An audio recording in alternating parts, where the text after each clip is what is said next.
Pataliputra news, खबर वही जो हकीकत। नमस्कार, स्वागत है आप सभी का पाटलिपुत्र न्यूज़ में और मैं हूं आपके साथ न्यूज़ शिवप्रिया। किसानों का कुछ ऐसा दर्द है कि 1888 तो छोड़िए 1200 रुपये क्विंटल भी धान नहीं खरीद रहा है कोई।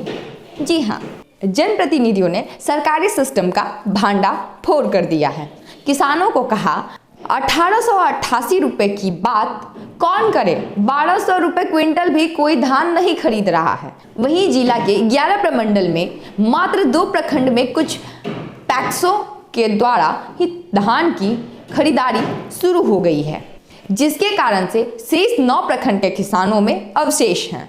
कोरोना एक वैश्विक महामारी है, जिसके बीच प्रवासी श्रमिक के सहयोग से जिला के किसान में 90,000 हेक्टेयर भूमि पर धान की उत्पाद कर अब तक के सभी रिकॉर्ड को तोड़ दिया है। लेकिन तमाम कोशिशों के बाद भी किसान अपने फसल को ही नहीं बचा पा रहे। धान की बिक्री के लिए किसान कभी अधिकारियों के पास तो कभी व्यापारियों के पास, कभी कार्यालय के दरवाजे के चक्कर लगा रहे हैं।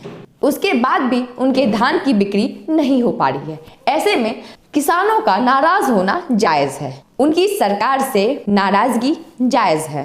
राज्य सरकार ने दावा किया था कि 15 नवंबर से 1868 रुपये प्रति क्विंटल साधारण धान और जबकि 1888 रुपये प्रति क्विंटल के हिसाब से ए ग्रेड के धान की खरीदारी होगी। यह खरीदारी सरकारी संस्थानों के माध्यम से होगी। उसके बाद की बात, अब तक जिले के सभी प्रखंड में धान के खरीदारी नहीं हो रही।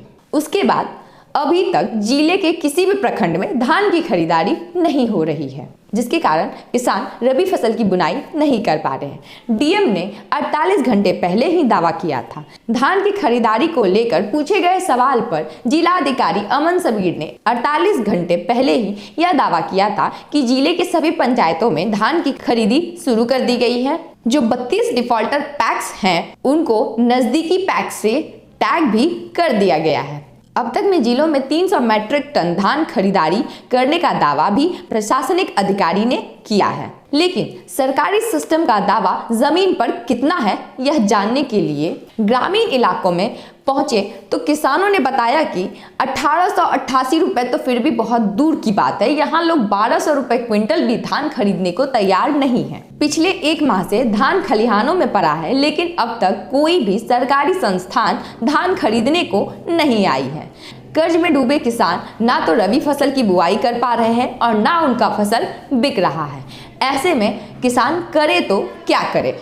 1 माह से खलिहान में पड़ा है धान। अब तक पंचायत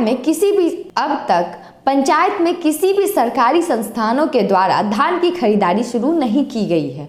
जो किसान कर्ज लेकर खेती कर रहे थे, वह अपना धान स्थानीय व्यापारियों को अपने आने पौने दाम में बेचकर कर्ज चुका रहे हैं। सरकार भी यह जानती है कि जो छोटे किसान हैं वह व्यापार मंडल तक नहीं पहुंच सकते हैं, क्योंकि उनके पास कोई संसाधन नहीं है। ऐसे में धान 1 माह से खलिहान में पड़ा हुआ है। यदि प्रशासनिक अधिकारी राशन डीलरों को कुछ सहूलियत के साथ धान की खरीदारी करने का इजाज़त दे दें तो 1 माह में सभी किसान आसानी से अपना धान बेच सकते हैं और उन्हें परेशानी भी नहीं होगी, क्योंकि प्रत्येक गांव में राशन डीलर उपलब्ध हैं।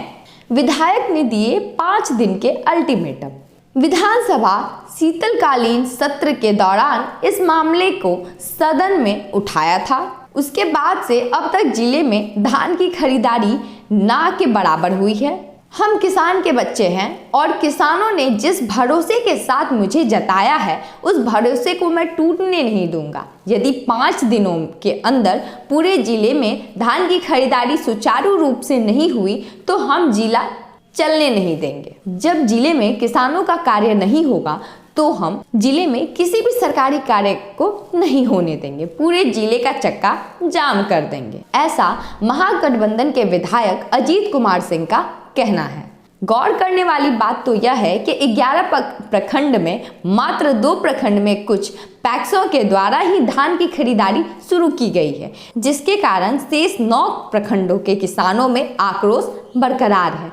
देखने वाली बात तो यह होगी कि राज्य सरकार द्वारा धान की खरीदारी को लेकर जो दावे किए गए हैं वह जमीन तक कब तक उतरती है। ऐसे वीडियोस देखते रहने के लिए हमारे चैनल को सब्सक्राइब करें, साथ में बेल आइकन दबाएं।